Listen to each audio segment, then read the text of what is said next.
sebagai pembawa acara pada kesempatan kali ini akan membacakan susunan acara yang akan kita laksanakan bersama-sama.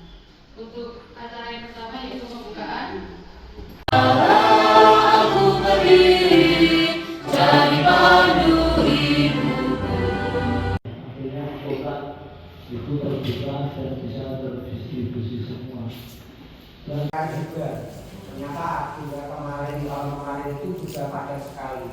Begitu pula dengan agenda tahun ini Bapak Ibu. Terus di kelas 5 itu ada istilah apa Bapak Ibu? KNBK. Dan di kelas 5 KNBK itu selalu naik atau naik turun atau naiknya di mana, penyebabnya apa? Pernah tidak? Di tempat saya, tapi di tingkat siswa, kemampuan siswa. Jadi rata-rata ketika satu kelas itu kemampuannya rata-rata ya naik. Tapi ketika tahun ini dan kemarin benar memang ada anak yang berkebutuhan khusus ya. Kalau sudah seperti itu tinggal mengirim dulu. Harus Pak. Memang KNBK itu setiap tahunnya tidak bisa kita pastikan ya. Tapi dapat kita amati dari raport mutu pendidikan.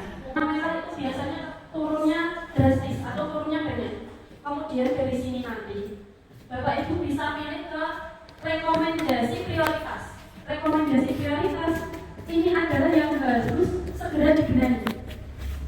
Contohnya di capaian kemampuan literasi itu di tempat kami 86,67 sudah baik, ya. Warnanya tidak merah, tapi padahal ini turun dari tahun lalu.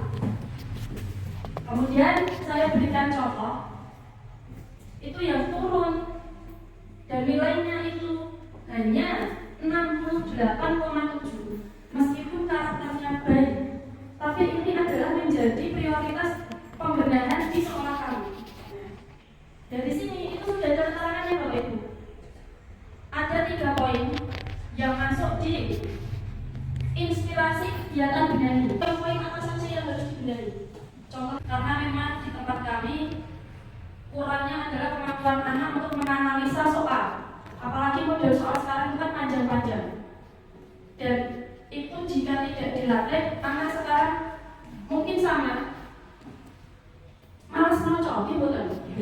Taunya pokoknya wong pilihannya ABC yo, coba beri. Pokoknya kalau jawab mungkin sama, tidak ada 30 menit anak sudah selesai mengerjakan. Padahal kalau soal itu dipahami 30 menit selesai, bukan? Betul ya. Nah, ini sudah ada kegiatan-kegiatan apa saja yang harus dibenahi.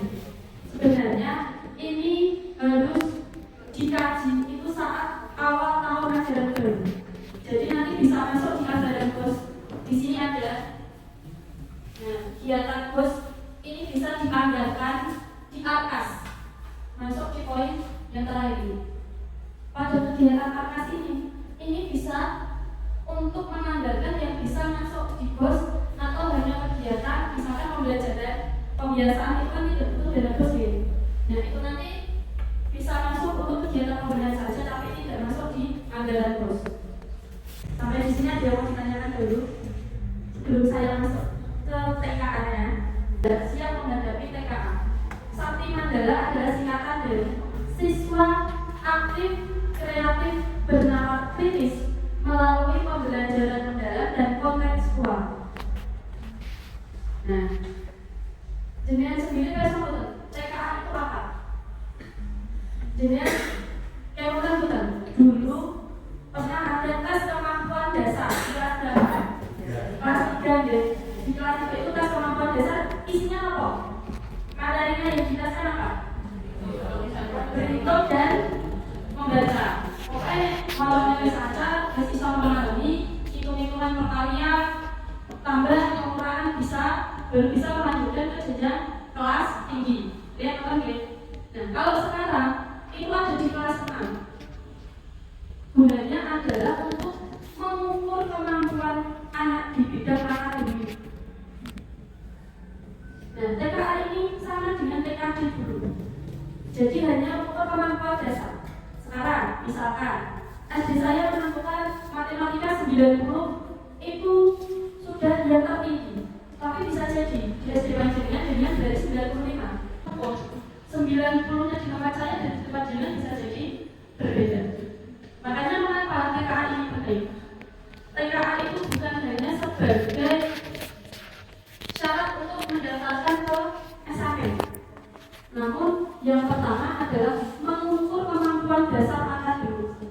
Jadi pemerintah itu membuat program PKA itu ada tahu. Makanya materinya itu hanya dua, matematika dan bahasa Indonesia, atau hanya literasi dan numerasi.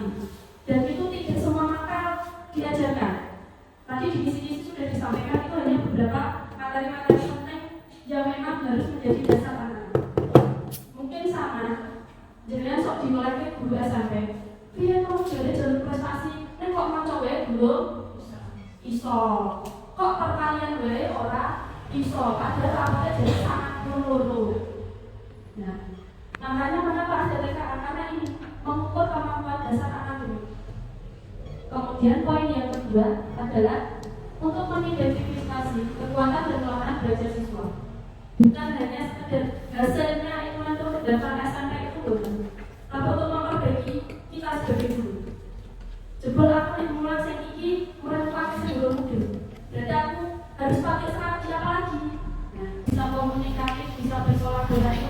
Itu harus dilatih. Di pendidikan pun kemarin kita mengenal istilah apa? Pembelajaran berdiferensiasi. Sekarang menjadi pembelajaran mendalam atau diplomat. Nah, poin pentingnya ada di sini Bapak Ibu. Yang pertama adalah dimensi profil lulusan. Kalau kejujuran, keimanan, kemudian tanggung jawab, kemudian diterapkan dalam kehidupan nyata. Keluarga negaraan. Bagaimana dia berteman dengan temannya, bagaimana dia bersikap dengan orang yang lebih tua. Ini masuk di poin itu. Kemudian ada juga kreatif dan pokoknya gimana kalau belum kreatif ya betul. Nah, kemudian ada komunikasi, pokoknya paling pentingnya di dimensi kelulusan ini.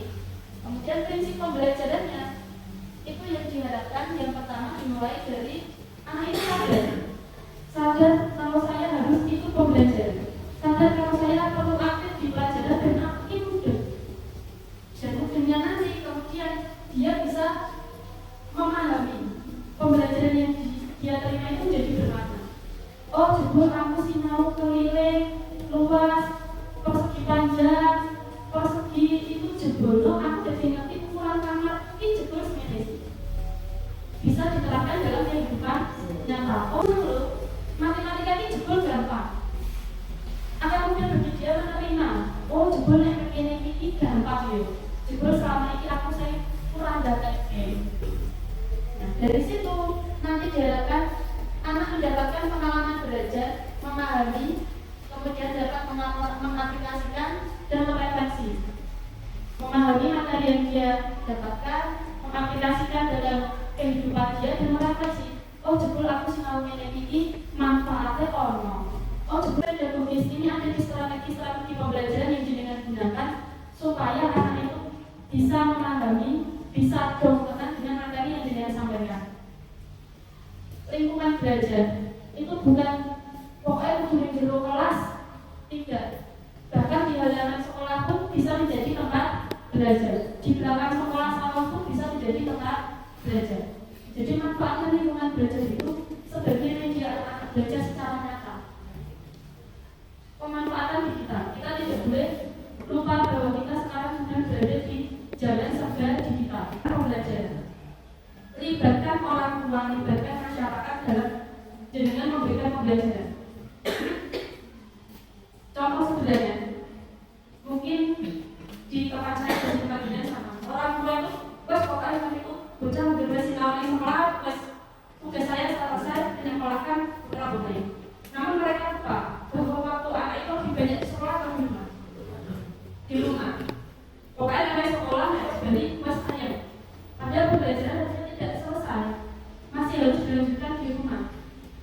Misalkan dengan memberikan tugas, yuk, pembelajaran mendalam yang diharapkan dari bapak materi kita yang sekarang. Kedua, tidak bisa menyelesaikan masalah. Ini menjadi keprihatinan kita semua. Jangan sampai anak didik kita nanti lulus itu hanya saya contohnya biji kue sampai loh.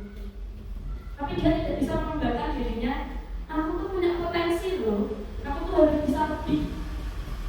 Itu adalah poin penting. Kemudian harus digabungkan dengan pembelajaran kontekstual. Kontekstual adalah mengaitkan materi pembelajaran dengan situasi nyata dalam kehidupan sehari-hari siswa. Naik, tapi ketika tahun ini yang kemarin ambil karena memang ada anak yang berkebutuhan khusus. Nah, kalau sudah seperti itu, ya tidak turun.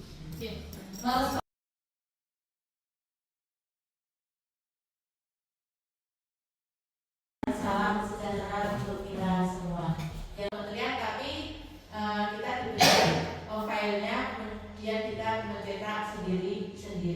Untuk pelaksanaannya juga hampir seperti ANBK. Jadi seperti ANBK kita lewat online, kemudian ada teknisinya, ada prokernya dan sebagainya. Oleh karena itu, Bapak Ibu, kita awali hari ini persiapan sekaligus sudah beda misi-misi, kemudian ada buku untuk latihan. Assalamualaikum warahmatullahi wabarakatuh. Waalaikumsalam warahmatullahi wabarakatuh. Terima kasih, semoga menginspirasi.